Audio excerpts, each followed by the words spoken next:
Hello friends, welcome to SSC coaching centre. दोस्तों, आज का वीडियो बहुत ज़्यादा महत्वपूर्ण होने वाला है। चलिए स्टार्ट करते हैं। पहला प्रश्न है, 1/3/11 का वर्ग क्या है। बहुत सारे बच्चे इसका वर्ग नहीं निकाल पाएंगे, लेकिन हम आपको बताएंगे इसका वर्ग क्या होगा। इसका जो फ्रैक्शन वैल्यू है 1/3/11 को सॉल्व कर लीजिए। 11 का गुना 1 में करूंगा 11, 11 में 3 जोड़ूंगा 14, 14/11 हो जाएगा। ये हो जाएगा 14/11। और इसका हमें क्या करना है, वर्ग क्या करना है, क्या करना है, वर्ग। तो वर्ग क्या करना है, तो इसका हम क्या कर देंगे, वर्ग कर देंगे। जब हमको वर्ग पता करना है तो वर्ग कर देंगे। अब 14 का वर्ग करो कितना होता है, 196 होता है। और 11 का वर्ग करो कितना होता है, 121 होता है। बस हो गया खत्म, प्रश्न खत्म हो गया। 196 के बटे में 121, 196 के बटे में 121, सी ऑप्शन सही जवाब हो गया। बताइए कितना समय लगेगा। बिल्कुल है जादुई ट्रिक। हम आपके लिए जो सिखाते हैं वो सिखाते हैं बिल्कुल जादुई ट्रिक, प्रश्न को कम से कम समय में सॉल्व करना आसानी से। जादुई ट्रिक कैसी लगी कमेंट करके जरूर बताइएगा। अब देखेंगे अगला प्रश्न। अगला प्रश्न है, माइनस का रूट 144/576 गुने माइनस का 16/√64 का मान क्या है। यहां पर अगर आपको ध्यान से देखें तो आप देखिए 144 से एक बार में ये कटेगा और 144 से 4 बार में 576 कटेगा। तो आपके पास बचा क्या, माइनस का रूट में 1/4। यही तो बचा 1/4। यहां देखिए, यहां देखिए, यहां मैं 8 से कटाऊंगा तो 2 बार में, और 8 से कटाऊंगा तो 8 बार में कटेगा, और 2 से 8 4 बार में कटेगा। तो ऊपर क्या बचा देखिएगा, ऊपर तो कुछ बचा ही नहीं है, ये माइनस का है ये भी। और देखिए ये क्या है, रूट का 4 है, रूट का 4 है ना, ये है रूट का 4। अब देखिए माइनस 1 का स्क्वायर रूट 1 ही रहेगा और 4 का स्क्वायर रूट 2, ठीक है, गुने 4 का स्क्वायर रूट कितना होगा भाई, रूट 4 है तो इसका मान कितना हो जाएगा, 2 हो जाएगा। क्लियर है। अब यहां पे प्रश्न में कुछ मुझे लग नहीं रहा कि बचा है। क्यों बचा है भाई, देखिए 2 से 2 कट जाएगा, ठीक है, बचेगा क्या आपके पास, सिर्फ और सिर्फ 1। यही आपके प्रश्न का आंसर हो जाएगा 1, यानी कि बी ऑप्शन बिल्कुल सही। आसानी से समझ में आ गया। अब देखेंगे अगला प्रश्न। अगला प्रश्न है, स्क्वायर रूट में दे रखा है 256 गुने 289 बटे में 4 की पावर 3 का मान क्या है। अब देखिए 256 का स्क्वायर रूट आप सॉल्व करेंगे तो 16 होता है, गुने 289 का स्क्वायर रूट सॉल्व करेंगे 17 होता है, ठीक है। अब 4 की पावर 3 का मान होता है 64, होता है कि नहीं होता, 4 की पावर 3 का मान 64, और 64 का स्क्वायर रूट सॉल्व करेंगे तो कितना होता है भैया, 8। पूरी संख्याओं का आपने सभी का स्क्वायर रूट यहां निकाल लिया। अब 8 से 16 कटा दो 2 बार में, और 2 का गुना 17 से हो जाएगा, तो आपका जो आंसर आ जाएगा वो आ जाएगा 34। ये आपका सही जवाब, ठीक है, डी ऑप्शन बिल्कुल सही। आप बिल्कुल मत घबराना, ऐसे प्रश्न कभी भी एग्जाम में आते हैं तो घबराने की जरूरत नहीं है, तरीका हम आपको बता रहे हैं, ठीक है। अब देखेंगे अगला प्रश्न। अगला प्रश्न है, √45 गुने √20, √12 गुने √3। तो √45 का गुना √20 से कर दीजिए आप, तो ये पूरी संख्याएं बड़े रूट में आ जाएंगी, ठीक है भाई। √45 का गुना √20 से करेंगे तो 45 गुने 20, ठीक है, बटे में आ जाइए। √12 का गुना √3 से करेंगे तो 12 गुने 3, ठीक है, ये सभी संख्याएं बड़े रूट में आ जाएंगी।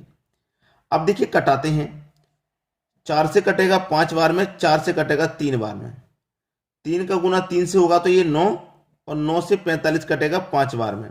तो अब आपके पास बचा क्या, 5 गुने 5 25, रूट में 25 बचा, और 25 का स्क्वायर रूट कितना होता है भाई, 5 होता है। यही आपके प्रश्न का सही जवाब हो जाएगा 5, ठीक है, डी ऑप्शन बिल्कुल सही।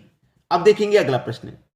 अगला प्रश्न है, 8 की पावर 2/3, 8 की पावर 2/3 बराबर कितने के होगा, इसको हमें बताना है।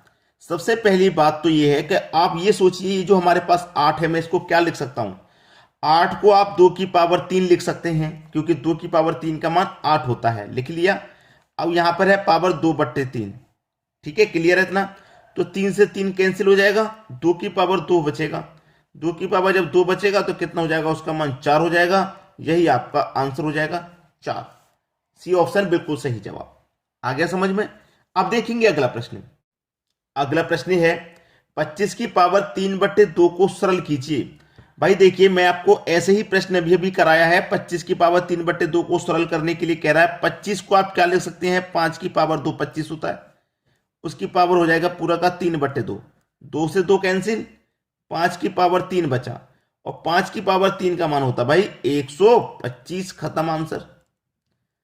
आंसर आ गया भाई 125। 5 की पावर 3 का मान 125, यानी कि पहला ऑप्शन आपका सही जवाब है। अब तो हो जाएगा इस तरीके के प्रश्न में कभी अटकेंगे नहीं। अब देखेंगे अगला सवाल। अगला प्रश्न है 27 की पावर -2/3 को सॉल्व कीजिए। -2/3 अच्छा प्रश्न है, माइनस में दे रखा है। तो घातांक करने का एक नियम होता है, मैं आपको समझा देता हूं। जैसे a की पावर -m है और इस पावर को हमें प्लस में लाना है, तो प्लस में कैसे लेके आएंगे, 1 के बटे में a की पावर m, मतलब इसको पलट देंगे भाई। a की पावर -m है, ठीक है, इसको हमें प्लस में लाना है, तो इस पूरी संख्या को 1 के बटे में ले आएंगे तो प्लस में हो जाएगा। ठीक है, ये होता है। अब देखिए 27 को मैं क्या लिख सकता हूं, 3 की पावर 3 लिख सकता हूं। 3 की पावर 3 का मान 27 होता है, और इसकी पूरे की पावर है -2/3, यही तो है, -2/3 है।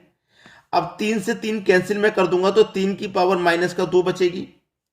अब 3 की पावर -2 और a की पावर -m, वही कंडीशन आ गई।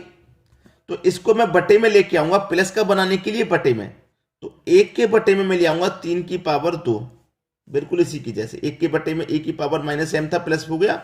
ऐसे 3 की पावर -2 है तो 3 की पावर +2 हो जाएगी। अब देखिए ऊपर 1 और 3 की पावर 2 का मान 9 हो जाएगा, तो 1 के बटे में 9, ये आपका सही जवाब हो जाएगा, सी ऑप्शन। आ गया सभी को समझ में प्रश्न। अब देखेंगे हम अगला प्रश्न। अगला प्रश्न है 1000 की पावर -1/3, वही है, माइनस में पावर है ना, तो a की पावर -m आप जानते हैं बराबर प्लस में लेके आते हैं तो 1 के बटे में ले आते हैं उसे, तो प्लस में हो जाती है।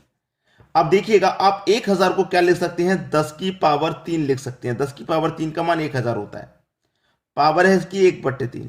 ठीक है, अब 3 से 3 कट जाएगा तो 10 की पावर -1 बचेगी। ठीक है, 10 की पावर -1। अब इसे प्लस में लेके आना तो 1 के बटे में आ जाएगा 10 की पावर 1। ठीक है, ऊपर 1 और 10 की पावर 1 का मान तो 10 ही रहता है, तो 1/10 ये आपका सही जवाब, यानी कि सी ऑप्शन क्या हो जाएगा, बिल्कुल सही जवाब हो जाएगा। तो दोस्तों आज की वीडियो में इतना ही। प्रश्न कैसे लगे आप कमेंट करके जरूर बताइएगा। इसी तरह के प्रश्न हम आपको लाते रहेंगे, आपके एग्जाम की तैयारी बहुत अच्छे से होगी। ठीक है दोस्तों, धन्यवाद।